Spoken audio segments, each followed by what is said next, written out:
It's officially week 11 of this NFL regular season, and we are off and running on Sunday, November 17th, making our way towards Ravens-Steelers, 1 o'clock at Acrisure Stadium in Pittsburgh, the first of two. And, of course, most notably, whoever wins today takes over first place and sole possession of the AFC North through 11 weeks of football. There is a lot of football left to be played. There's a crisp nature, weather in the air. And it's going to be football weather in Steelers country. By kickoff, low 50s. That's football weather. I'm here at Michael's Cafe in Timonium, Maryland, courtesy of Primary Residential Mortgage, my most trusted sponsor, folks that have been with me for over a year now. My producer extraordinaire, Zach Evans, is by my side today. Sherry Ramirez, who is one of my most loyal subscribers, just came out as well with her significant other. They're having brunch off to my right. She's wearing her number 52 Ray Lewis jersey, and Michael's Cafe is starting to get packed. If you guys are in the area and you want to pop over, please do so. We're doing raffles, giveaways, a bunch of fun, and, of course, an opportunity to come hang out with me here in person and join the show. As always, welcome inside the channel. I'm Bobby Trosset. This is where I bring you Baltimore sports and beyond. Please like the video if you haven't already done so. Hit that notification bell so you can be notified of when I'm dropping my daily live content. And please subscribe to the channel for daily Ravens and Baltimore sports content. What we're working towards coming up, by the way, Tilly stayed home today. No other reason than I just didn't have the energy. I love that little girl, but I kept her home. The Ravens and Steelers rivalry is one of the most storied, not just in all of football, but in all of professional sport. It has gone the Steelers' way over the last 10 games or so, and you see what they've done. They've won 7 of their last 8, and some of those have been irrelevant when it comes to the Ravens seasons in particular. We go back to 2019 and 2023 when the regular season finale came around and the Ravens already had the first overall seed in the AFC and the bye locked up, so they were like, you know what, we're going to rest some starters. So you always need context there. Of course, Lamar has only played in 4 Ravens-Steelers games of the 10 that were possible. Again, some of that was due to game strategy. Some of that was due to injury. Some of that was due to illness.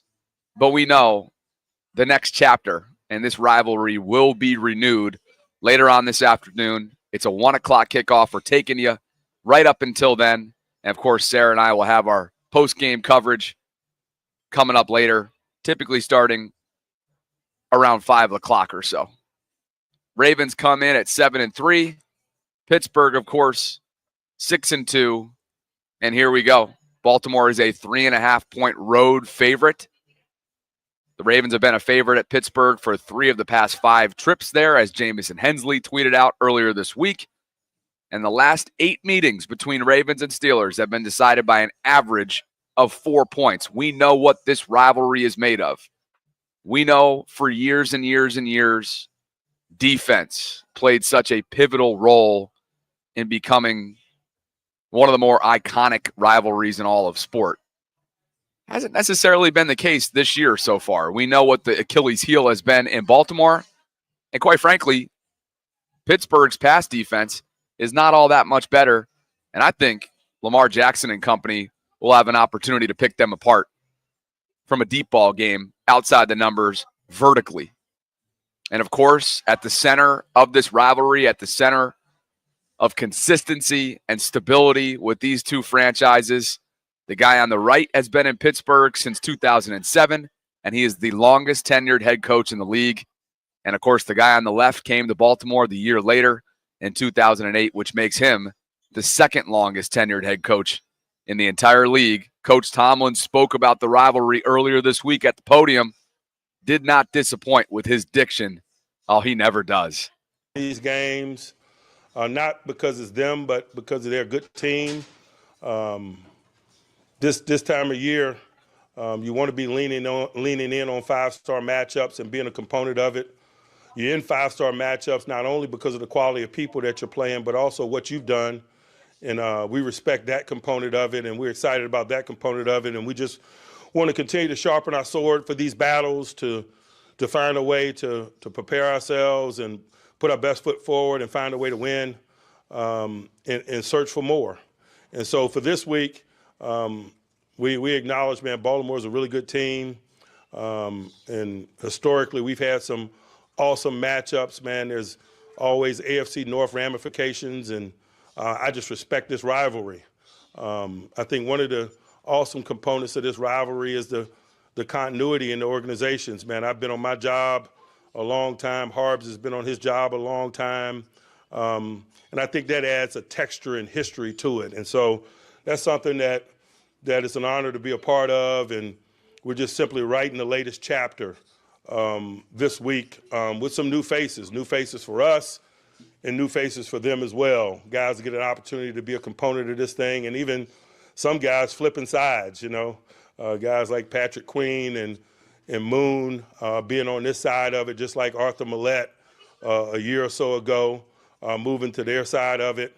But I just think that that's a component of it, man, this intimacy in this relationship. We're highly familiar with their players. They're highly familiar with ours. And when you have that level of familiarity, sometimes guys play on both sides. I think Chris Wormley, for example, is back on their practice squad last time I checked. Mike Tomlin at the podium, Steelers head coach, and my, oh my, look at what he and Harbaugh have done over their tenure up against one another. The most meetings between head coaches, including the postseason across NFL history. They trail just a couple of the greats, George Halas and Curly Lambeau, with 36 meetings between head coaches, including playoffs. And that is in NFL history. George and Curly had 49. Tomlin and Harbaugh, 36. And that does include today in Pittsburgh. Longevity, stability, consistency, just a few of the words that embody what the Ravens and Steelers franchises have been about for years. And you heard what he had to say there in terms of the names and faces changing and people and coming and going. Most notably, this past offseason, the Ravens linebacker, Patrick Queen, homegrown out of 2020, first-round draft selection from LSU.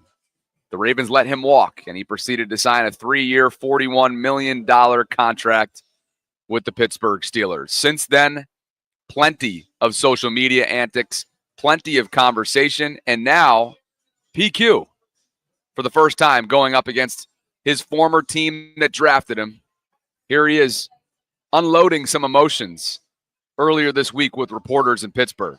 Back, I don't know if I said that or not, put that in the public or not. I wasn't wanted back. I didn't get the offer back, and it's definitely kind of upsetting, being there for 4 years and the bond that you grow with your teammates and stuff. But at the end of the day, like I said, if your first few months, you definitely go through those feelings. And now, after playing games, you just go by. You just want to win games. You want to win with your teammates, your new teammates. You want to bond with those guys. Everything that you do is for the organization that you're in now. And like I said, I will have feelings. Obviously, anybody in my position would this week. So I'm just taking one day at a time. And whatever happens, happens. How do you channel that? I don't know, self-control. Prayed about it a little bit. I don't think it's that big of a deal. I think the outside picture makes it bigger than what it is. I think for me personally, it's just, like any situation that anybody, like I said, that would be in my shoes, they would feel a certain way. But I don't think it had to be anything more, anything extra. Have you talked to Harbaugh or Costa since you signed here? I have not. No. Never had a conversation with either of those two. So. Yeah. How long did it take you to kind of work through all of those feelings? We're gonna end it with Jeff. Go ahead, Jeff. You can answer that. What was the question? I said, how long did it take you to kind of work through those feelings and get to the other side where you are now? Probably till the end of August, early September. Even though I signed and stuff, you obviously still go through those feelings and stuff. Just knowing that a long 4 years that you put in blood, sweat, and tears over there, like I said, the guys that you bonded with, build close relationships with, even the training staff to the strength staff, everybody that you built a relationship with, you put your body on the line every single time that you went out there, even when you could barely even move your leg or whatever the injury may have been. You just go out there and try to do your best for that team. So I definitely did feel a type of way after the whole situation, but I'm over it now.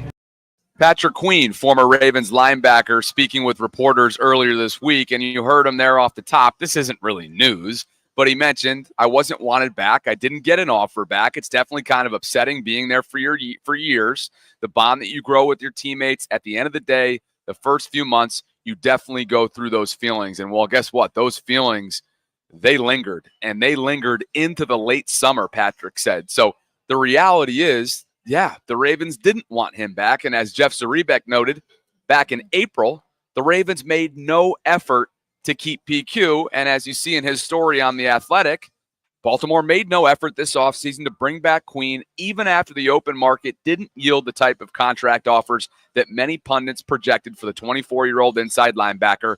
As I mentioned, Queen would go on to sign a 3-year, $41 million deal with the Pittsburgh Steelers. And while the statistics have told one side of the story, he has not been good, particularly in space and when it comes to tackles. He's got too many missed tackles. You better believe you can wipe those off the page. None of that matters. He's going to be flying around today looking for revenge. We know he wears his emotions on his sleeve. Look out. If King Henry's coming downhill, I'm expecting clashes in that second level between PQ and the King. I now welcome in a friend of the show and somebody who I just had the privilege of meeting for the first time in person, Sherry Ramirez. Maybe some of you recognize her name from the live chat. Sherry, it's great to see you. It's great to meet you. Thank you for coming out to Michael's. Yes, it's a nice place. Y'all should come out. It's gorgeous. Heck yeah. It's absolutely gorgeous. You are pretty much fully stocked here. Dude, even my shoes have my look. You've got the purple shoes on. These things look like $1 million. You got Ray, you're Don and Ray in the Super Bowl jersey. Mm-hmm. You've got the purple lipstick. Yep. I'd say you're ready to roll for Ravens Steelers. You did just tell me that you left the bank early on Thursday night because you couldn't take it. Bro, cardiac killer. Cardiac killer. It was a cardiac killer. Oh man, I couldn't handle it, bro. It was too much. It's a lot. Yeah, it's a lot. Yeah. Even me, who doesn't have any kind of loyalty riding on the game itself. I didn't actually go to the game though. I was watching. Okay, you just turned it off. Okay. I had to dip out. My anxiety was going. I can't do this. Listen, the two Bengals-Ravens games this year have certainly provided for a fair share of entertainment, and I get the sense that we're in for a little bit more Ravens-Steelers today. Do you have a prediction that's out there? Oh man, it's gonna be tight. I think it's gonna be tight. You think so? Tight. Well, when you look at the rivalry, particularly in these last few years, it's almost always decided by one score or less. Yeah, I think it's gonna come down to a field goal. Yeah. Either way, a field goal. And I got to tell you, for the first time in a long time, the confidence, the unwavering confidence that you typically have from a special team standpoint is no longer there. But, it's not Tucker's fault, though. We did talk about that within the last couple of weeks. Isaac Punts is a YouTuber and football analyst who put together a montage of different kicks that have went awry for Justin. And he seems to think that it is a lot to do with the way that Jordan Stout is placing and holding the football. Yep.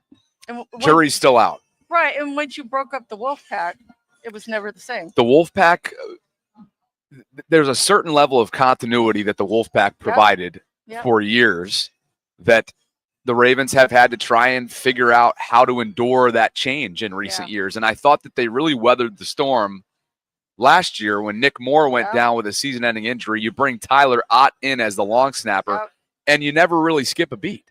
Right.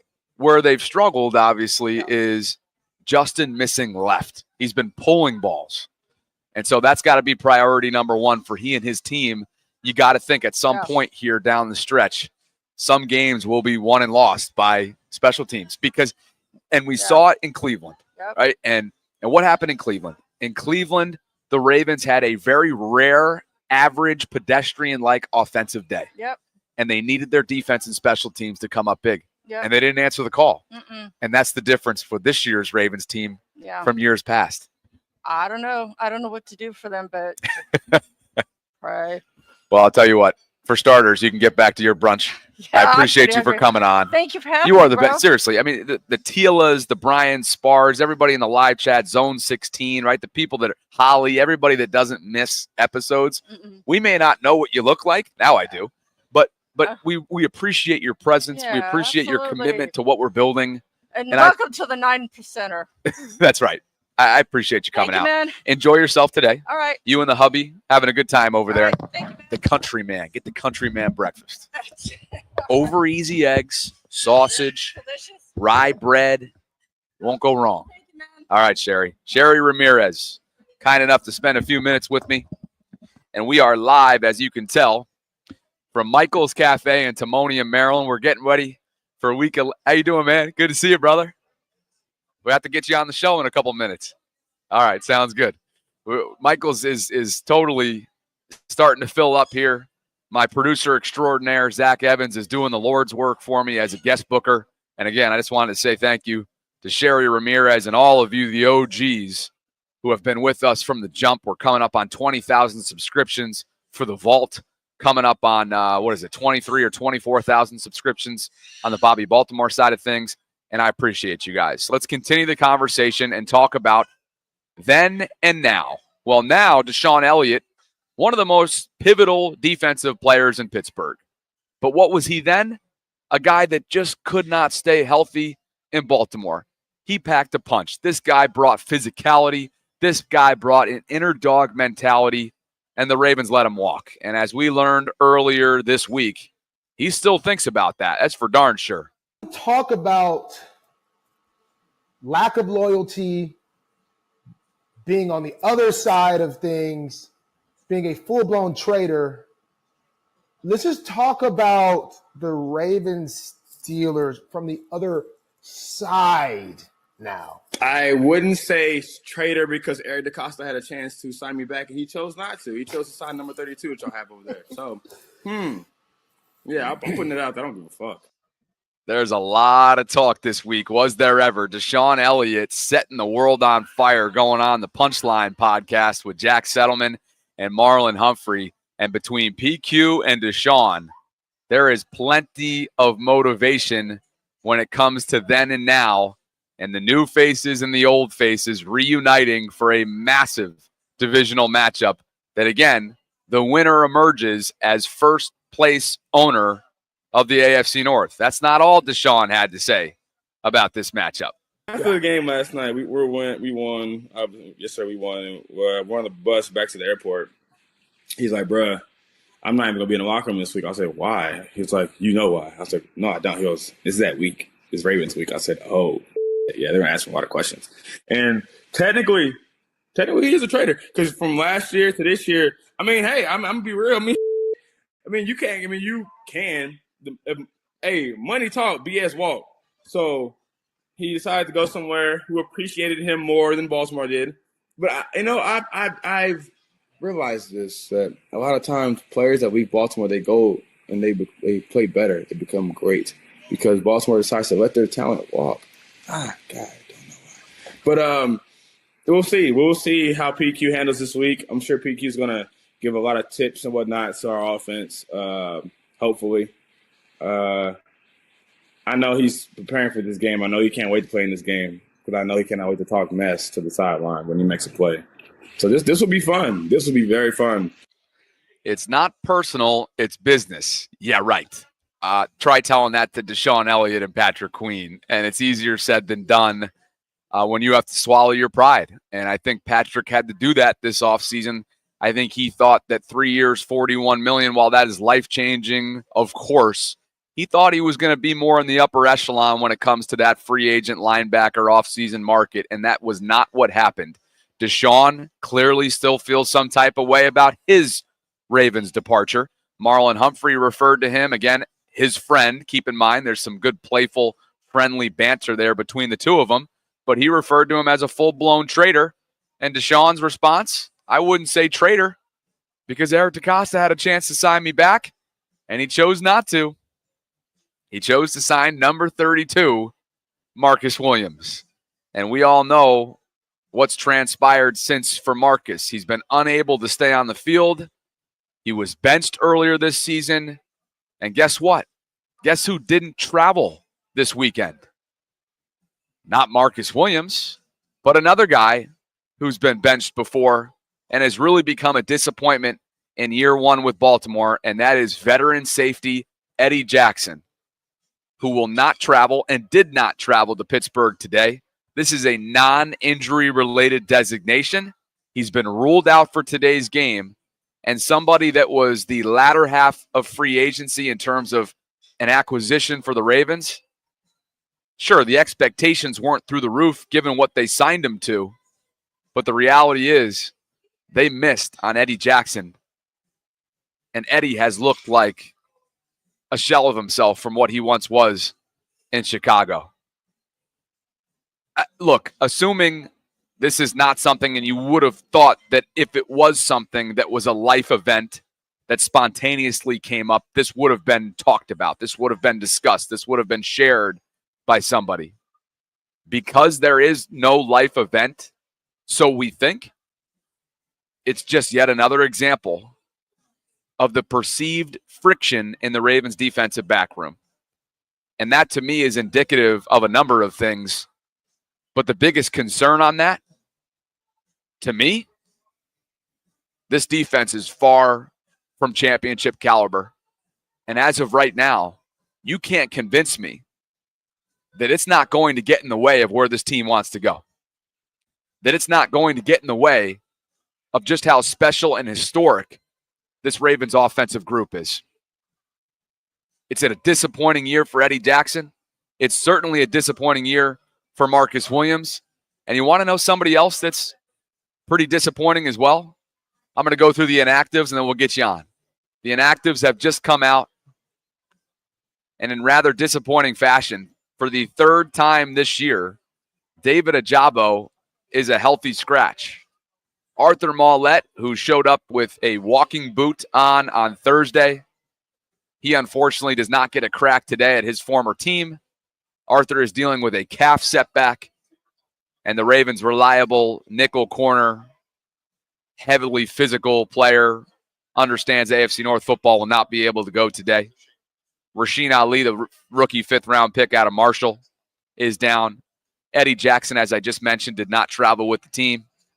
Nick Samak will be down. Devontae Walker won't be available today. And again, David Ajabo, for the third time this year, the former Michigan standout, will not dress. That does mean that Tre'Davious White is set to make his Ravens debut today in Pittsburgh. And I will tell you this. I've been on record this week. I think that Tre'Davious, there will be a personnel change today, and I think that Tre'Davious is going to be at the center of it.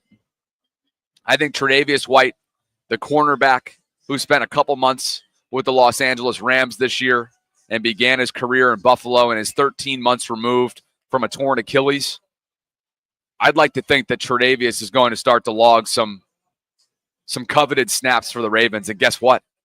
They have no other option but to do so. The Ravens are going with 5 wide receivers today. Zay Flowers, Rashad Bateman, Deontay Johnson going up against his former team, Tylan Wallace, and Nelson Aguilar. In terms of the Pittsburgh inactives, their backup Kyle Allen at quarterback, Jonathan Ward, a running back, linebacker Alex Highsmith, which means Preston Smith, who was just picked up at the deadline, will have a big matchup with Ronnie Stanley. One of their offensive guards, Max Sharping, and tight end Michael Pruitt. The big one there, Alex Highsmith. He's been a game rucker in the past and something that you got to look out for. Will there be a drop-off between him and Preston Smith? Again, Tre'Davious White will make his Ravens debut. Adisa Isaac is active for just the second time this season. The rookie out of Penn State at the outside linebacker position. And again, David Ajabo appears to be the odd man out on the outside looking in. Travis Jones is active this week. He's missed some time in recent weeks with that ankle. He's going to be a big part of the interior defensive line push that the Ravens desperately need when it comes to not only getting Russell Wilson knocked off his spot, but stopping that downhill running game that Najee Harris and company have as well. Kyle Hamilton, just 10 days removed from an ankle sprain, will be out there. He is a dog. And Isaiah Likely, who's missed some time in recent weeks with a hamstring, will be back for this Ravens squad as well. Those are your inactives. Those are my instant reactions. And now let's bring in our next guest on the afternoon, or I should say the late morning. It's great to have you guys with us. We've got over 700 of you concurrently watching today. And how you doing, my friend? What's going on, dude? It's good to see you. Let's see that headset on you. We're here at Michael's Cafe in Timonium, Maryland, and I'm joined by somebody I'm about to meet right now in real time. What's your name? Yes, I'm Kevin. I'm from Quincy, Massachusetts, about 7 miles south of Boston. Heck yeah. Yeah, Bobby, absolute pleasure to meet you. Thank you for having me on your show. Likewise, Kevin. I appreciate you for being here. Are you originally from there, or do you live there now? I'm originally from there, and I've lived in Quincy, Massachusetts most of my life. Okay, so you're just down for the weekend. My parents and I are actually driving home from Florida. Okay. But I'm very familiar with Baltimore. That's fantastic. Yeah, when I was younger, I had quite a few surgeries at Sinai Hospital, kind of in northwest Baltimore. So Baltimore kind of became my home away from home. Sure. And I actually share an Earth Day. I came to Earth the same day as Tom Brady. How about that? Different year. And but I've always been a huge Ravens fan. I started coming down here. Hence the jersey. Look at the jersey. Oh, yeah. You're rolling right now. You're on your way back from Florida. Yeah. You spent a lot of time in Sinai Hospital. Yeah. You're a Massachusetts native, and now you're joining me on the show. Yes. And since I was 10, I've always been a diehard Ravens fan. Well, I'm glad you're here. Yeah. Let's talk about this matchup because clearly with first place on the line in the AFC North, this is a pivotal matchup. Huge matchup. It feels as if this rivalry within the last few days, to be honest with you, is actually been rejuvenated and reinvigorated because of the noise, because of a lot of the chatter. Oh, yes. A lot of the old faces making some names in new places, making some noise. The Patrick Queens, the Deshaun Elliott's. This is a big one for a lot of reasons, but it feels like this is packing a little bit more of a punch than it has in recent years. Would you agree? I agree, definitely. Yeah. Especially with, Steelers are 7-2. They're 7-2, and we all know where the Ravens lie right now. And at the end of the day, one of these two teams going to emerge victorious, and when they do so, they will, of course, take over first place through 11 weeks in the AFC North. Tom Brady, the aforementioned Tom Brady, had this to say about somebody we haven't had a whole lot of chatter about so far because we've been talking about the defense. We just talked about the inactives. Now it's time to talk about somebody who is the leader right now. And as far as I'm concerned, he's out in front of the pack when it comes to MVP candidacy, and that is Baltimore's QB1, who was named one of Tom Brady's 3 stars last week for an electric performance on Thursday Night Football against Cincinnati. Listen to Tom. Sure. An exciting week of games, and these are my 3 stars of the week. First, Lamar Jackson versus Cincinnati. How do you stop this guy, and how do you stop this Ravens high-powered offense? This was the 3rd time this year Lamar's come in as one of my stars of the week. He has delivered yet another MVP-type performance. He threw for a ton of yards, like 290. He threw for 4 touchdowns. There were no picks. This guy had a thrilling Thursday night win over the Bengals. Lamar was on fire in the 4th quarter. He threw 3 TDs in the 4th quarter and a perfect passer rating. Let's see if Lamar and the Ravens offense can keep rolling when they take on a very tough Steelers D this week. All right, the GOAT speaking glowingly of Lamar as he often has in the past, and he continues to do, and how could you not? To me, Kevin, the ultimate testament, the ultimate indication of elite status is what you do against teams that are exactly that, elite and winning cultures. And all Lamar has done over the last 2 years and counting against those types of competitions is excel. Look at what he's done versus teams with a winning record since 2023. He's first league-wide in quarterback wins with 11. He's first league-wide in passing yards per attempt with 10.5.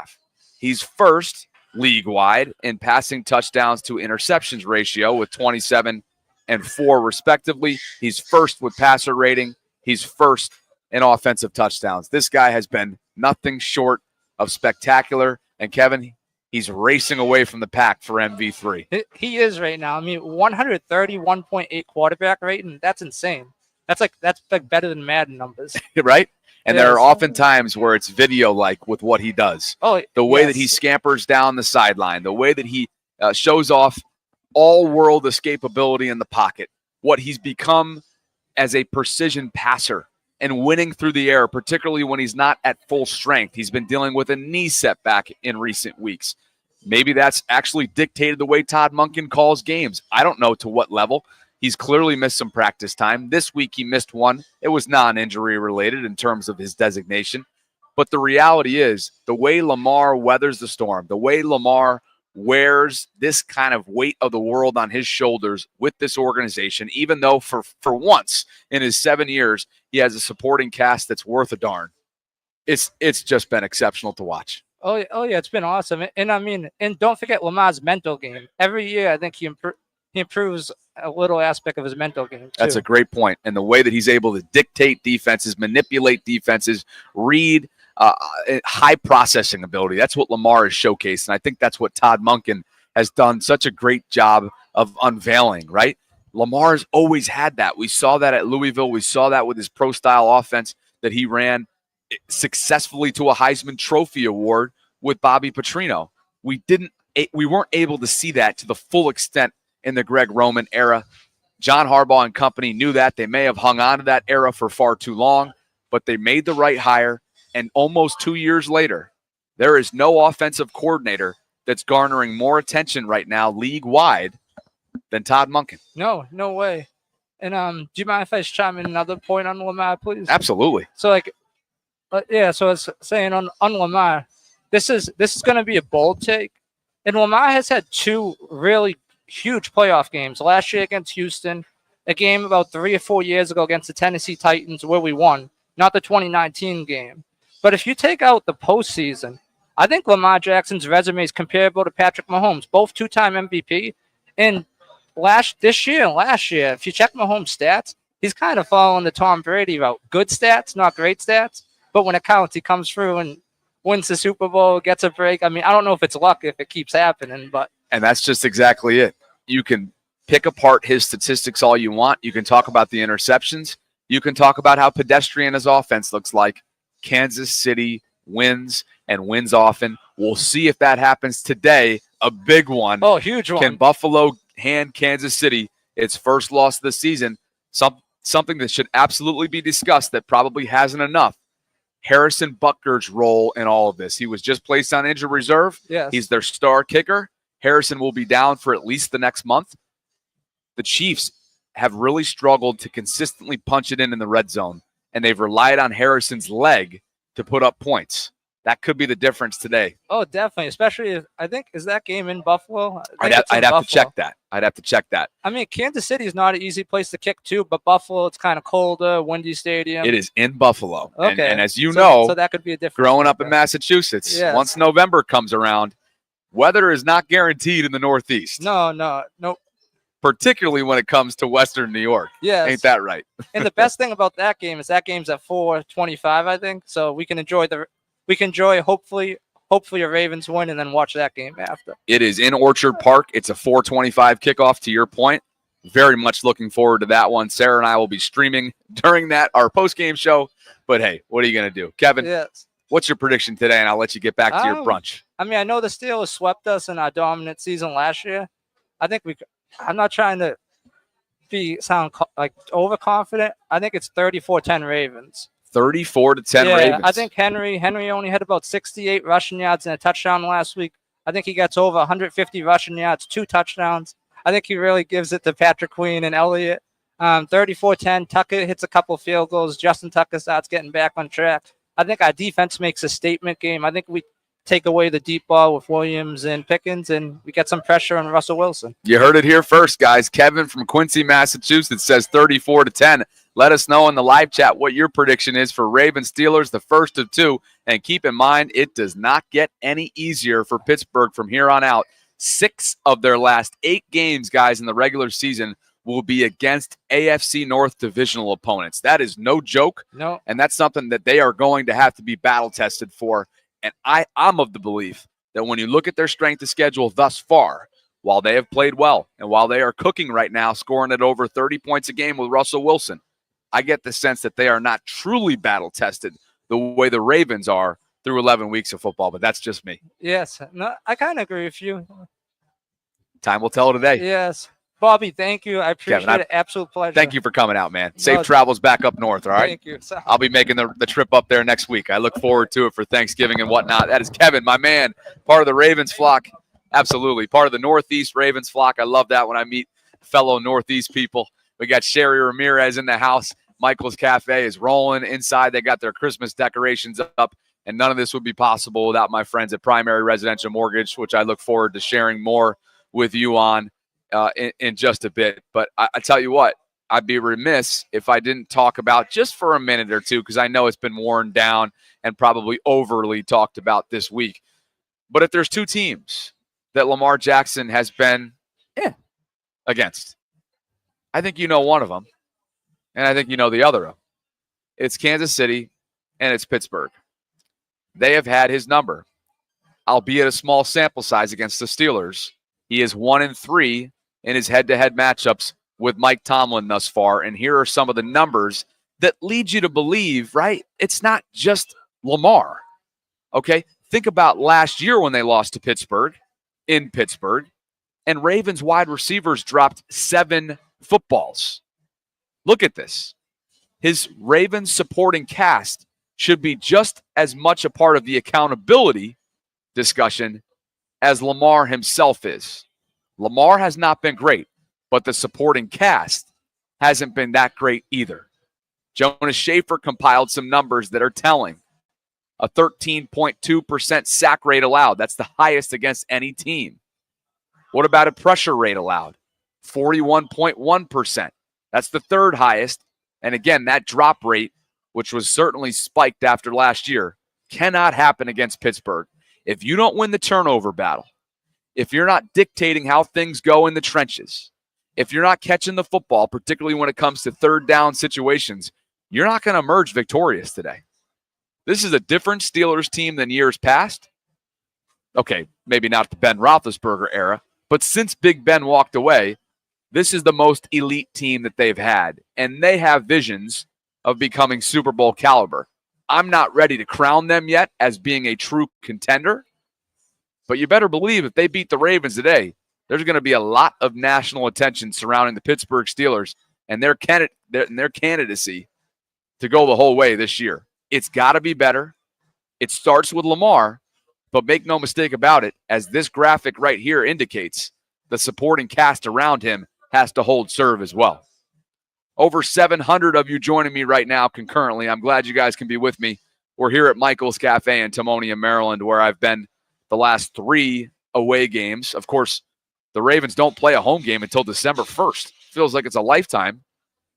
And that's when the Philadelphia Eagles come to town. And that will start a stretch. Not necessarily that, but the month of December will start a stretch where the Ravens play 10 games. The Ravens play 3 games in 10 days. A pivotal stretch. So as much as it's difficult for Pittsburgh down the stretch, 6 of the next 8 will be AFC North opponents. It's not any easier for the Ravens in terms of the way the schedule has been crafted. 3 games in 10 days is no joke. And John Harbaugh and the Ravens are going to have to figure out how to be battle-tested coming off that one. Let's bring you in here, partner. Let's do it. Zach Evans from Primary Residential Mortgage. You guys know that while it's Michael's Cafe that's hosting us here in terms of the event itself, this does not happen without the support of one of my most trusted and long-standing partners, and that is Primary Residential Mortgage. My friend, it's good to see you. Good to see you as well. I know you're ready to roll. You got on your producer extraordinaire hat. I decided today to take something off your plate. Okay. I kept Tilly home. Yes. Well, you became Tilly's second father. Yeah. And I just felt like you needed a little bit off your plate, like Lamar does. Yeah. Amen. But listen, sometimes, Tilly gives me that little extra bit of energy. So I know Tilly's at home watching the show. Tilly, if you're out there, I still love you. Your dad might not have brought you today, but yes, I'm still here for you. This was a me decision, Till. Yeah. I know you'll understand. This was not your Uncle Zach's decision. Look, the holiday season's around the corner, as I've been telling the viewers for weeks now. And I think this cash out refinance tool that we're working with here and we've been telling everybody about, it's a great reminder. I would love to get your thoughts on it. And, of course, the offer that stood for months now is if you apply for a home buying opportunity with Primary Residential Mortgage, you are eligible as a Bobby Baltimore subscriber to have your closing costs covered up to $750.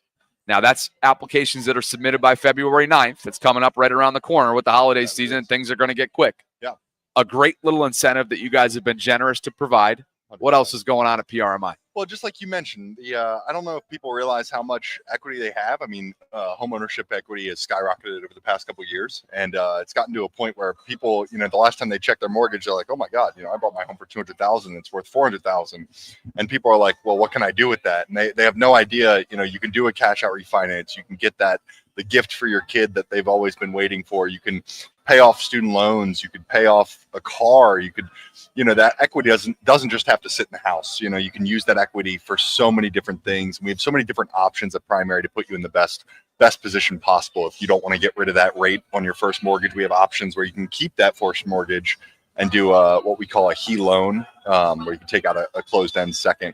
So there's so many different options that we kind of tailor it to the individual loan options and the individual scenarios. But I think, like you said, the biggest part too, the $750 credit just for being a Bobby Baltimore subscriber, that takes care of your appraisal on almost every single deal. It's going to be less than $750. So you're not worried about paying for appraisal, which on a refi is basically one of the only costs you're going to be paying anyway. So if that appraisal is getting paid for you, I mean, it's almost a no-brainer. Precisely. So, I mean, the partnership has been absolutely crucial. I mean, Nas making these graphics. I think we should put you in a Santa hat for a show, truthfully. Year-round Santa hat. Screw it. Yeah, right. No, it's an absolute game changer to get that equity out and change your life. People are always worried about the interest rate, but if I could save you $2,000 a month by paying off some debts, right? Exactly, and your mortgage goes up $500 a month. That's $15 more $100 a month in your pocket, Bobby. Bang. Go Bang. spend it, at Michael's Cafe and Timonium, or to on Bobby Baltimore's the country Patreon. Man breakfast. Yes, the hungry man, the hungry. No, excuse me, the hungry man. I know I'm a country man by heart, but you can get started today. You see the pinned comment that we have in the live chat. It's also the guest lines will be open in just a minute. I see the guys holding there down below. So if you want to get started today, again, that incentive is available to you through February 9th of 2025. Your closing costs will get covered up to $750. We can get you involved with, again, one of my most fantastic and just long-standing trusted partners in Primary Residential Mortgage. Let's talk a little bit of football before we get you out of here. A couple notes that have come in since we sat down. One, Justin Tucker has hit from 60 in his pregame warm-up. Forever that's worth, that's what beat reporters are sharing, that Justin has hit from 60. Huge. Okay, weather is good. It's going to be low 50s by kickoff. Yeah. And Brian Wacker from the Baltimore Sun sharing that Justin is from 60. He also hit one from 59 as well, going the other direction. And we know he's struggled from 50+. It's well documented so far this year. Yeah. Now, the other note here, Mike Tomlin told a reporter prior to the game that Patrick Queen is being sent out for the coin toss. Oh, of course they did. Of course he is. Of course, yeah. He says, quote, "I'm going to send him out for the coin toss if that gives you any indication. Motivation is good. We're human, and everyone wants to feel wanted." Your thoughts on the departure, the noise that's transpired since PQ's time as a Raven, and anything else you'd like to share about what is easily the biggest storyline going into today in terms of why this rivalry feels like it's got a little extra juice going into this matchup. 100%. The departure, to touch on that, first of all, when you have Roquan Smith and you have, a draft class like Trenton Simpson, the draft class was pretty strong with linebackers this year. I think letting PQ walk was kind of almost a no-brainer for me. I mean, I think Roquan elevated PQ's game in ways that people will never understand. And vice versa. Amen. Amen. Sorry, Ro. I know you're not happy with me these days, but you know what? It's true. They played a very complementary role. PQ had that zone coverage. Roquan filled the gap. The only thing that I'll tell you today is that when Patrick Queen fills that gap and Pancake Pat comes through and turns him into a blueberry pancake, I know my dad is going to be going nuts. I know I'm going to be going nuts. Yeah. More importantly, when he tackles Derrick Henry, do you think he goes for cheeks again like we did last week, or do you think he keeps the pants up? Well, yeah, the Derrick Henry booty shot was quite something on primetime.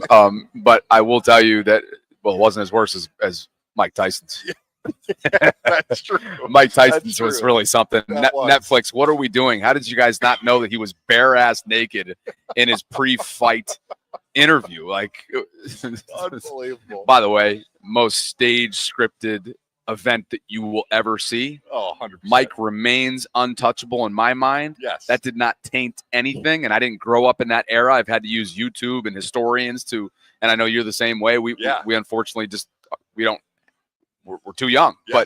But the reality is, I think he could have absolutely buried Jake that night if he wanted to. I didn't know about the whole. I mean, I learned that night about Mike's biting. Like he was biting the glove all night. I didn't know he had a biting fixation. He only threw 96 punches.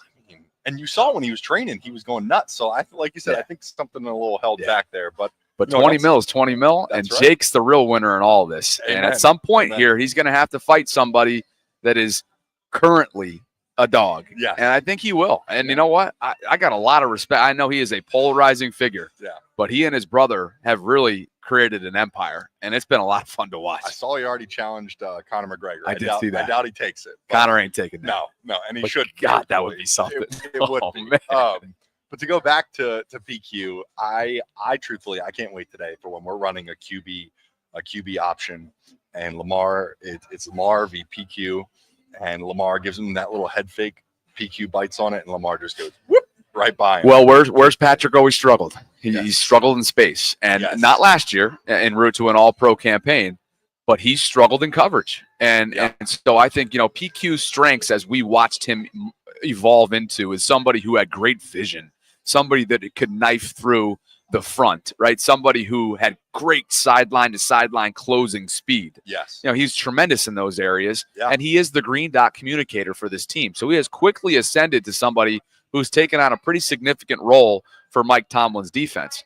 Where I think he has struggled this year is that missed tackle department. And you better believe the Ravens have some weapons that can make him look dumb out there. You talk about Zay Flowers' ankles. That's number one. I mean, there's so many different things. I mean, PQ, he and don't get me wrong, he was a huge part of Baltimore. The swagger that he brought, the 6 was pretty iconic. But nothing would make me feel better. I feel like people, especially Deshaun Elliott, kind of alluded to it. People always think that there's like this bad blood. Ravens let talent walk. Ravens let talent walk because we're very good at walking talent back through that door. We're not one of those organizations that we let talent walk and then we're screwed the next 4 seasons. AKA, I don't know, the Patriots. Where's their talent? They let their Tom Brady walk out and they didn't bring anybody in. And it's one of those things, man. Like, we're so good at redrafting talent. When somebody big walks away from Baltimore, I'm like, an EDC I trust. And that they are philosophically sound. Yeah. They build their team through the draft.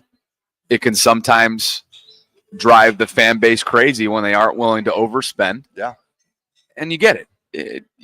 I can see both sides. I can see why that's incredibly frustrating, how this past deadline day was underwhelming, but they weren't willing to overly spend for Za'Darius, and could they have gotten after maybe a Preston Smith who lands with Pittsburgh now and is going to have a big key role today? I mean, think about it. Alex Highsmith is down. He's their standout pass rusher linebacker. Yeah. And all of a sudden he goes down. Preston Smith, who was brought in to be a rotational piece for them and is a veteran, I think he's going to be he's going to be asked to be an every down guy or damn near close to it. So that's a big matchup on the left-hand side of Baltimore's offensive line, Ronnie Stanley and Preston Smith.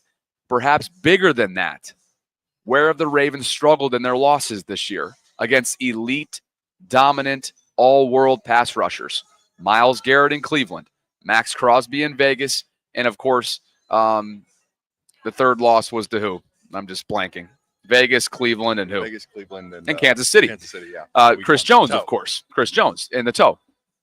But where I'm going with this is today may be the biggest day and the biggest game of his young career. That is Roger Rosengarten, who's going to draw the assignment of TJ Watt. Anybody who thinks TJ Watt is not what he once was, please do not do that to yourself, because you're going to get teased all throughout the game. TJ is still in game wrecker mode. He's having a quiet season for his standards, which, again, take that with a grain of salt. 100%. Roger Rosengarten needs all the help he can get on the right side. I want Isaiah Likely over there chipping. I want Pat Ricard over there.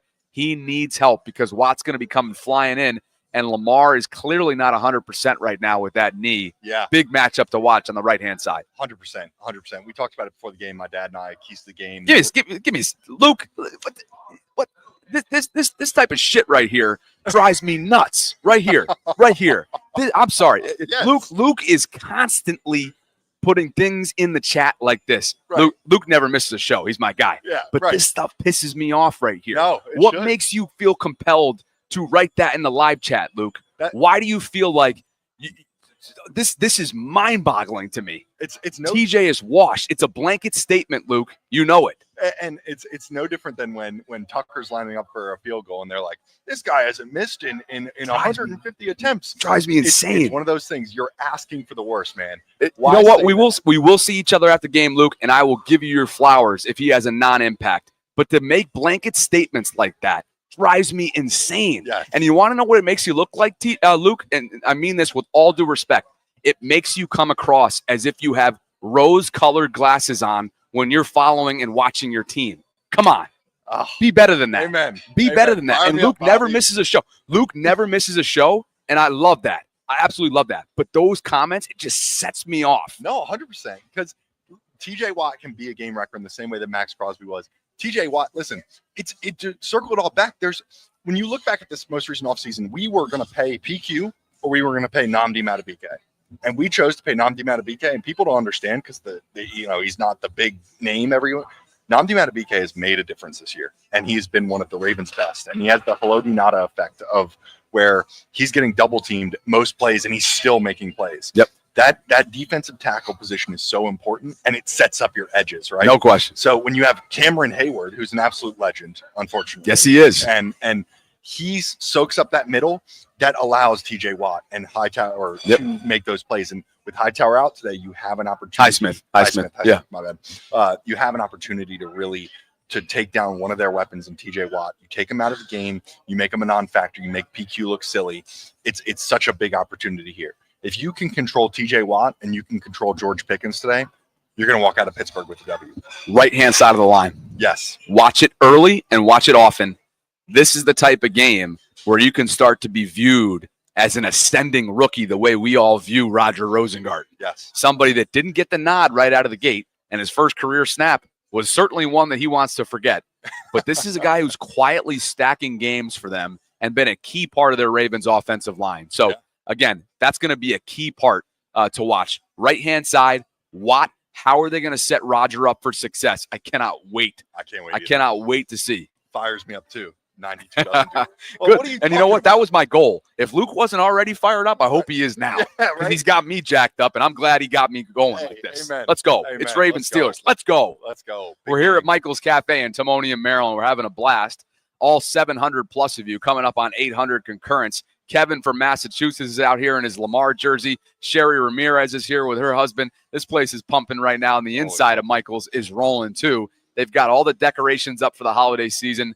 Brunch is in full effect right now, and we are under an hour out from week 11 of this NFL regular season commencing. We got to talk about the defense before you go. Okay. Look, all right, let's talk. This Ravens defense, I hate to revisit it, but there have been several soft spots that clearly, when it comes to opponent strategizing, are open for business. I thought Dan Orlovsky and Devin McCourty did a good job on ESPN this week of identifying and specifically looking at what those areas are and who needs to be held accountable. Listen to this. Defense is the defense you want to get after. I mean, this is not a defense that can win the Super Bowl. It's just not. And I think that's the thing that if you're Baltimore, are you going to play George Pickens one-on-one and then get after them in that capacity? That's what I'm going to be watching. J-Mac, you have tape on just how much the struggles have been of that Ravens defense. Yeah, they look like they don't know what they're doing when they're dropping in zone coverage, as if they haven't kind of gone over it. Right here, this is cover 6 they're playing,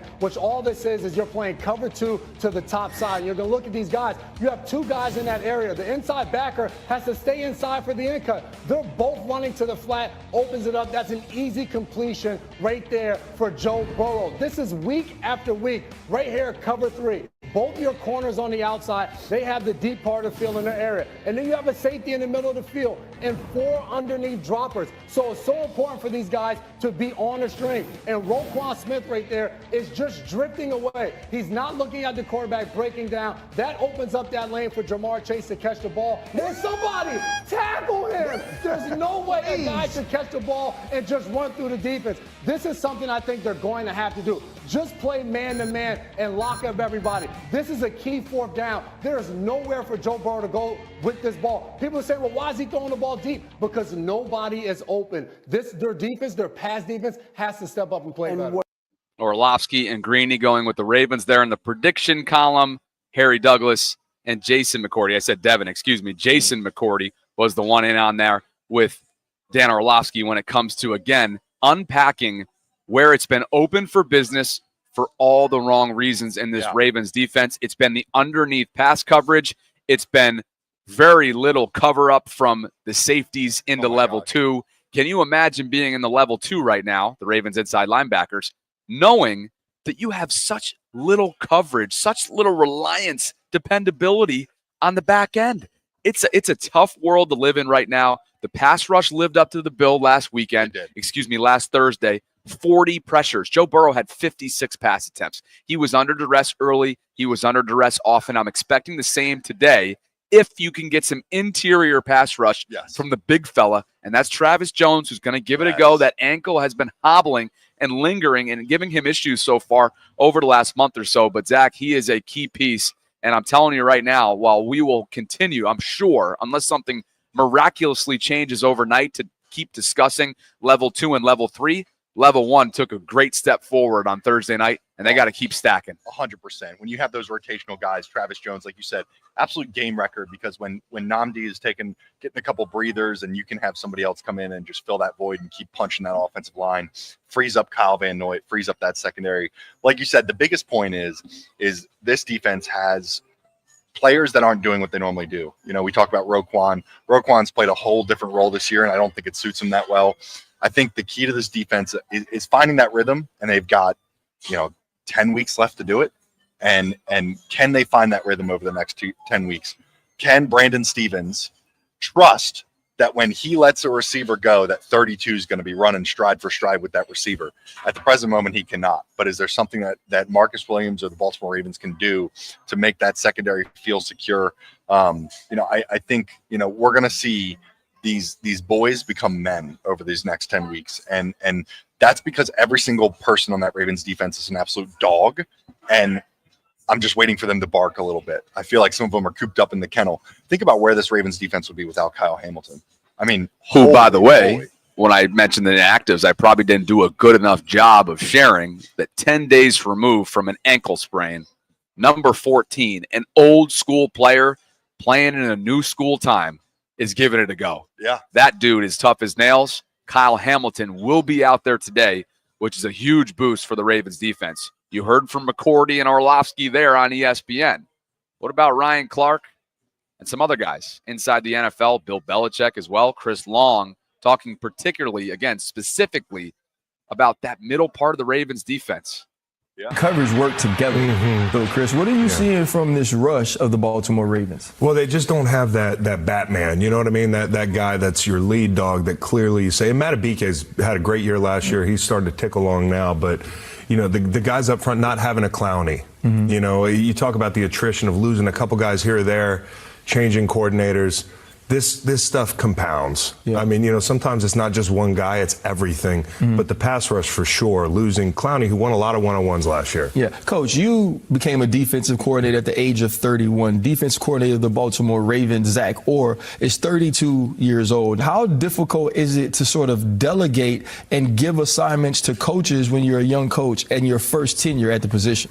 Yeah, it is. It's challenging, getting to know the staff, taking responsibility of the staff. Don't forget, the Ravens didn't just lose McDonald. They lost 2 other coaches, coordinators, too, in Miami and Tennessee. So it's a lot to replace. It's a lot of not just game planning and handling the players, but also handling the staff and just doing things as a coordinator that as a position coach, you weren't used to doing. So it's a big job there. They got a lot of work to do. As Chris said, the rush isn't very good. Yeah. Coverage hasn't been very good. They've given a lot of yards and a lot of points. I'm sure confidence is an issue. But it shows how difficult it is to be good in this league consistently, right? When you think of this defense last year, we thought that was a large reason that this team could win a Super Bowl. But now, to me, you look at Roquan Smith, he seems a step slower. Just a tick. People on this team aren't making plays. And if you want to beat the two teams coach is going to talk about in the game plan, the Kansas City Chiefs and the Buffalo Bills down the stretch, you have to be able to do it.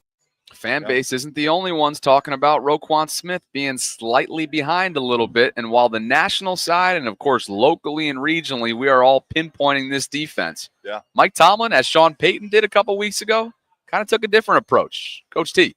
It's been written and said about their pass defense, but to be quite honest with you, when I turn the tape on, I don't see negligence. I see a group that's definitively up on people, and a lot of people are getting out of their personalities and are simply somewhat one-dimensional and throwing the ball 40 and 50 times against them. And I think that's probably the most significant reason why they're 32nd in the league versus the pass in terms of yards per game. It's the circumstantial component of it. I don't see guys out of place. They got really good players. I think two things can be true, Zach. One, the reality is statistically there is no other team that sees more passing attempts thrown against them than the Ravens. Yeah. At the same time, maybe some teams have gotten out of their personalities a little bit because of the deficits that this offense has put opposing defenses in, and opposing offenses in time and time again because of just how high-powered Lamar Jackson and Derrick Henry have become as a duo. You can't look at our 32nd ranked pass defense and not acknowledge the number one rush defense, right? There's a reason. If teams did run the ball more, maybe we're 15th in run defense and 15th in pass coverage. Like Sean Payton said, they became one-dimensional when they played us.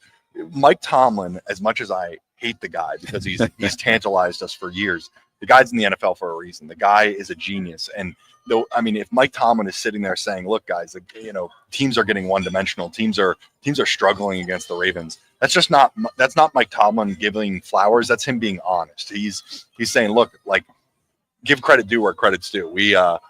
It's something where you've done so much work to have that number one rush defense. The pass defense, would you rather be 15th and 15th, or would you rather be 1st and 32nd? It's a good question. No question. We got some super chats flying in on this topic. Kush Renata says defense could hit home with safety blitzes. Yeah. Make Russell hurry. The clock's in his head. May help in man coverage, get off time throws, and maybe interceptions. Kush Renata also says he's right. You got to beat up guys like Watt to slow him down. Chip with a tight end and even use Derrick Henry to run at him and chip as well. By the second half, he could slow down. And that secondary is suspect, and it is, particularly their corners. Stono31 says, do you think Oweh will break out this game? You want to know what I think he's going to do? He's going to give you everything besides sack. He's going to do everything asked of him besides sack the quarterback. I do not mean in the slightest to come across as condescending with that comment. It's just the facts. He's got a motor. He's an athletic freak. He's constantly bringing pressure, Zach, but he doesn't get home. And at this league, unfortunately, you are paid to do that. Yes. You are paid to get home. They paid him. They invested in him this offseason with the fifth-year option. They declined Rashad's. They paid Odafe's. When you look at the outside linebacker position league-wide, I think there was a lot of smart savviness that went into that decision. Definitely. But again, you are paid, and I know there's more to the league and more to the position than just getting home. Yeah. But it's something that Odafe just has not consistently yet enough done. And I know quarterbacks are slippery. Baker Mayfield's not slippery in the pocket, at least not consistently enough. Jameis Winston is not slippery in the pocket. Get these guys down. This ain't the Russell Wilson of years past. Get him down. Yeah, right, exactly. And the statistics show you. He does not want to run the football. Yeah. Joe Jenkins says, I only care that we win by 4 or more. Hashtag ESPN bets. Oh, hallelujah to that one. Joe, appreciate you guys for being here.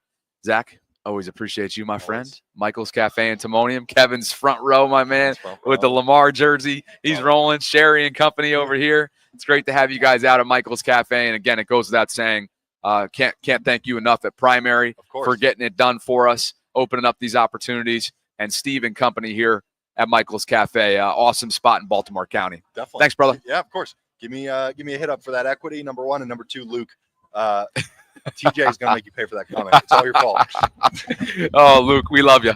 We love you. Let's do this. Let's open up the guest lines and get some predictions here before we jump. Over 800 of you joining me concurrently right now. Thank you for being with me this afternoon.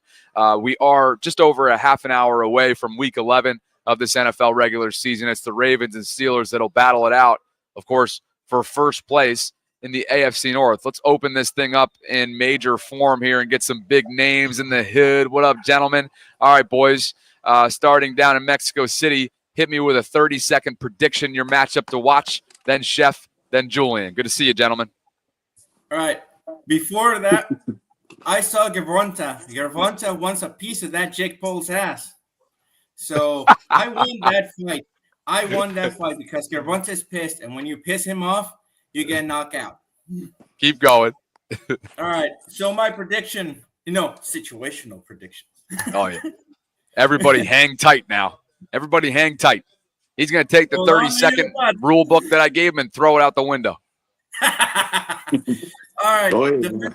Defensive battle, 17-14 on the leg of Tucker. Or the defense going to fall out and it's going to be a 30-27. That's it. Chef. Bobby, I gotta stand by my earlier prediction. 2017 Steelers win. I'm only saying that going into this game. Sure. Harbaugh makes me nervous going up against Mike Tomlin. He's just done that for years. And then also with the right side of the line, I mean, I know we're talking about Roger Rosengarten having his work cut out for him, but the Steelers like to run a whole lot of stunts.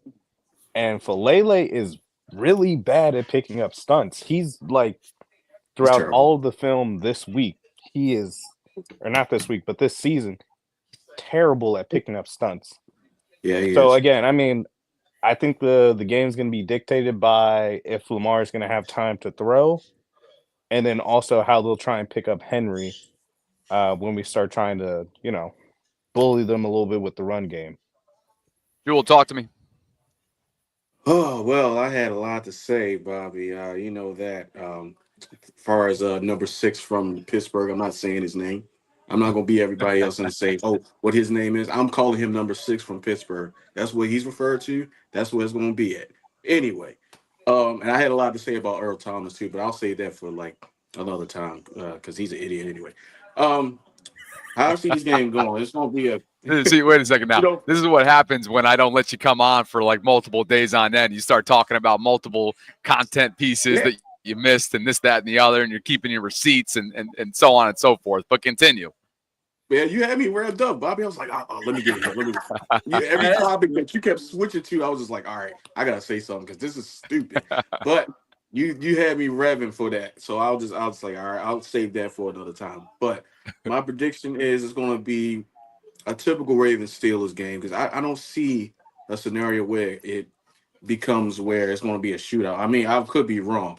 It could be a one-sided affair where the Ravens, if they want to be aggressive, if they be aggressive and keep their foot on the gas, I'm thinking 34-14. But realistically, I'm thinking along the lines of 23-20. Field goal by Justin Tucker at the end. That's just how I see it because it's always been like that for years with these two teams. So that's live chat. Let us know your predictions. I want you guys to listen to this statistic in terms of the Ravens' success with 4-man pressure. Marcus Spears talked about earlier in the week. Like both of y'all saying, this game is about coverage, and the Baltimore Ravens are number 1 in sacks and pressures with a 4-man rush in the NFL. But you never know because RC and them ain't doing their job back there. They ain't covering nobody. So this is I'm attacking you. You know how it go when some unit is acting stupid on defense. Here's the thing though. When you think about what Mina and Dan just said, you got to deal with all of that movement, and we understand where the Ravens are vulnerable at. This is a Justin Madubuike game. And he came along against Cincinnati and had his breakout. And Mina talked about him being more effective in the pass rush. This is one of those ones where if you can commit to that coverage and get Russ to hold the ball and protect the perimeter, then you may be able to get some pressure up the center of this pocket. But it is pivotal that they rush for this game and they are able to get after Russ. And they've been doing that at a high level. We just never talk about it because they give up everything on the back end, like 260 plus yards to Jamar Chase last week. Need we say any more? King Judah's in the house now. What you got for us, brother? Prediction and one matchup to watch.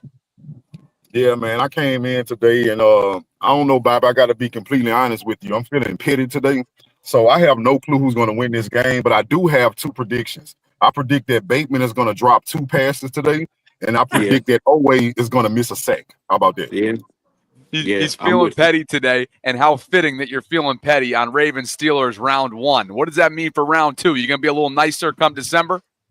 Hopefully, I'm right now. I'm kind of ticked off about what's going on with the Ravens, and I'm still kind of mad about the signing we had with that receiver. I don't think that was good enough, and I mean, I don't want the Ravens to lose, but I do want Bateman to continue dropping passes so I can continue saying "I told you so." It's a petty Sunday, all right. Now wait a second. Now, are you Bateman hate. referring to Deontay Johnson? Are you referring to Deontay? Yeah, I think, I mean, and again, he could be a good addition, meaning he could, he can contribute, but I think that was an opportunity for us to go get a big body receiver. I want to say this real quick because I know you have to pass it, but I don't know if you guys keeping up with Colorado right now. We all know about Travis Hunter and those other receivers, but are you guys watching how Shedeur Sanders is using that tall receiver? I think his last name is Weaver. This guy has more jump ball touchdowns than any receiver in college football because Shedeur Sanders knows what he has, Deion knows what he has, and they use it. We could also use a receiver like that in the red zone. Absolutely, I agree. The big body has been. I think everybody in this town has wanted the big bodies since Anquan left. Right? That's the reality. To me, look, the Deontay can absolutely be utilized. It's just a matter of, and kind of what Todd Monken shared earlier this week, I think he's got Keaton, he's got Deontay, and he's got Manny's buddy, Tylen, Mr. Dark Horse himself, all in the same category of, yeah, these guys are deserving, and on any other team, maybe they are getting more snaps, but there's just too many mouths to feed, and if it ain't broke, don't fix it. I think you'll see Deontay get some snaps today, particularly given it's a revenge game of some extreme, but I don't know if any one of those three are going to automatically vault themselves into a position where they're getting consistent playing time. I think with that, Bobby, I think that still kind of goes back to the whole thing where it's like during the off season, as Ravens fans, we know that our ownership and our front office, they're not going to overpay for, a big name wide receiver, or, well, I guess we do with Odell, but like a big X wide receiver or something. But at the same time, splurge a little bit. Treat yourself, man. Like, come on. Like, this is the best offense we've had since really, ever. Honestly, I mean, ever. Like, treat yourself. Get a big X wide receiver. Give other defenses something else to account for, which opens up, other players for either Rashad Bateman to catch passes or drop passes. Either or, To doesn't drop matter. probably to drop them. But listen, I'll tell you why I agree with you so much on that. Because the thing is, finding a big body receiver, they probably wouldn't even have to break the bank to do this. They're all tall receivers that they can get for a good deal. And the thing is, they don't have to be Superman. You just want a guy to say, hey, expect at some point that Lamar is going to need to be bailed out. We're just asking you to go up and catch 2 or 4 of these type of jump balls for us, and you've done your job. Simple. Hey, some in the live chat are commenting, I think wisely, about likely does have a lot of those tangibles that you're looking for, Judah. Isaiah does have a lot of those tangibles. Yep. I agree with that. But if we're going to utilize him, Bobby, and I agree with that. I would agree with them too. Also, if we can say we can use like that. But the thing is, I think it'll be more beneficial if we're going to use likely to give him a real mismatch by splitting him out wide, putting him on the cornerback, and then giving him a jump ball. And I hate to break it to the live chat here. Devontae Walker, I've been told Devontae Walker will not have a role this year. He is somebody that is not NFL ready, okay? A 4th rounder out of North Carolina, lost half of his final year with the Tar Heels the first half of his final year with the Tar Heels to the eligibility issue, which I think was kind of bullshit from an NCAA standpoint, lit it up down the second half stretch. But I've been told this guy will not have a role barring something unforeseen. So temper expectations. You will not see him barring something unforeseen down the stretch. Gentlemen, I got 2 more guests that I got to get in here. I appreciate all of you for joining in. We'll catch up with you post-game, all right? All right, Bobby. I see it, man. Talk to you guys. Absolutely. And let's get Zone and William in here as well before we jump. Gentlemen, talk to me about your predictions and one matchup to watch, and then I got to jump because I got to get across town. Will, we'll start with you, and then Zone, talk to me. Will, what you got? Prediction and one matchup to watch. Honestly, I feel like it'll be like 27-16, 27-17, just because I feel like this secondary for the Steelers are perfect for the offense that we have. because you already know with Derrick Henry running the ball, you're going to have a lot of that defensive line and defense crouching down so they can stop the run. And with that suspect secondary, a couple of play actions, we could hit deep with Likely. We can hit deep with Zay. We can hit deep with Andrews. Hell, we can even put Keaton out there on the out in the slot, or have him run out, and he could definitely do some damage as well with his speed. And when it comes to our defense, we just gotta hit. We have to hit Russell hard. We have to blitz. I feel like with the situation with Cincinnati, that probably wouldn't have been the best situation because Chase and Burrow has such a good connection. I don't think that Russell and God, why is his name slipping on me right now? What's their wide receiver for the Steelers? Pickens. But they don't. Pickens, yes. I don't think they have that same connection. So, and on top of that, like you mentioned before, Russell isn't the same guy he was 5-7 years ago. So I feel like you rushing him, you brushing that clock in his head, he's going to give up the ball. Hey, I want to mention one thing, Zone, before we get you in here. Then I think this is really important from an alignment standpoint. But beat reporters are sharing out there in Pittsburgh in terms of warm-ups. Okay, pregame 11 on 11s. Kyle Hamilton and our Darius Washington have been lining up as deep safeties in some of these pregame 11 on 11 looks. Most notably, Marcus Williams not among those two deep. That could be one of the personnel changes that could be coming. Do not be surprised. And I think we'll see Tre'Davious White. I don't know how much, but that is one of the personnel changes. I kind of got the sense all week long, based on John Harbaugh's comments, that something was going to change. Maybe that's one of them. Zone, talk to me. Hey, man, you see, I saw you talking to Luke earlier, man. I had to come in here and support him. For all the outrageous Raven fans out there, we always got our shades on, our purple shades on at all times, Bobby, at all times, man. All right, and you know what? And you know what? And this doesn't happen without you guys. So salute to you. I still like getting after Luke for comments like that, though. I'll tell you that. It's all good. It's all good. Rivalry game today, man. So I'm going to give you a purple shade comment, man. Ravens 1 million. Steelers -7, man. That's what we'll talk to you, brother. Thanks, Will. Later, man. We're out of here. Go. Sorry. I was just giving you the floor.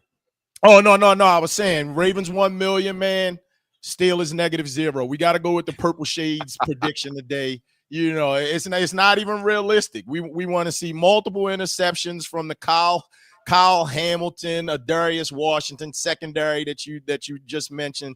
We want to see it all today. And just keep in mind, I'll reiterate once more, deep safeties in terms of pregame warmups are Darius Washington and Kyle Hamilton, 10 days removed from an ankle sprain. This could potentially be the future, or at least the imminent short-term future for the Ravens. And I tell you what, I'm here for it. Zone, thanks for dropping by, brother. Absolutely, man. See you after the show, post-game. Yes, sir. Always. And man, this has been a jam-packed show.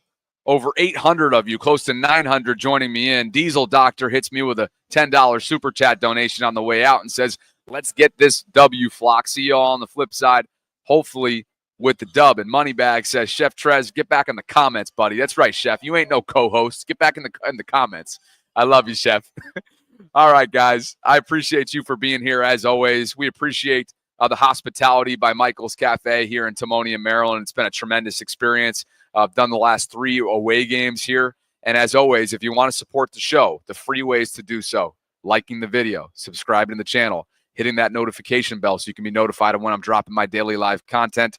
Venmo and Cash App and the YouTube Super Chat feature are always great ways to show your support. We are just over 20 minutes away from Ravens Steelers and a rivalry being renewed. It's the 61st edition, I believe, if I'm not mistaken, and the first of 2 over the next month or so. December 21st at the bank, they'll revisit it and draw it back out. By the way, the next time I saw a video go viral yesterday on Twitter, it was somewhere out west. They start their football game rivalry by bringing a helicopter out and dropping a football from like 100 feet up, and then the captains fight for the ball, and that's how you choose who kicks off first in terms of possession. I thought that was absolutely exceptional, and I want that to be involved as a new wrinkle, the Ravens Steelers. Sure, that wouldn't be controversial at all. Let's bring a helicopter over the bank, over Acrisure, and drop a freaking football from multiple, hundreds of feet up, and the captains fight for it. I think that's absolutely exceptional. Anyway, that's never going to happen. With that, I will catch up with you guys post-game. Sarah and I typically start the 1 o'clock post-game shows around 5. As always, that's Inside the Vault. I appreciate you guys for dropping by. Really engaged, an awesome audience today. Zach, producer extraordinaire, salute to you. Kevin, for coming out. Safe travels back home, my friend. Sherry Ramirez, who has since departed with her husband, was here, and a number of other folks from Primary Residential Mortgage were kind enough to come out. Again, the next time we will be doing something like this, we'll be back at Be More Around Town, which, of course, is set for December 1st, I believe. Ravens, Eagles, if not something before. We'll see what happens. For everybody involved here at Michael's Cafe, including Steve and company, thank you guys for the opportunity to be here. Thanks to all of you for joining me today. Enjoy Week 11 of this NFL regular season. It's going to be a fantastic slate of games, and we'll catch up with you on the post-game show. Later, guys.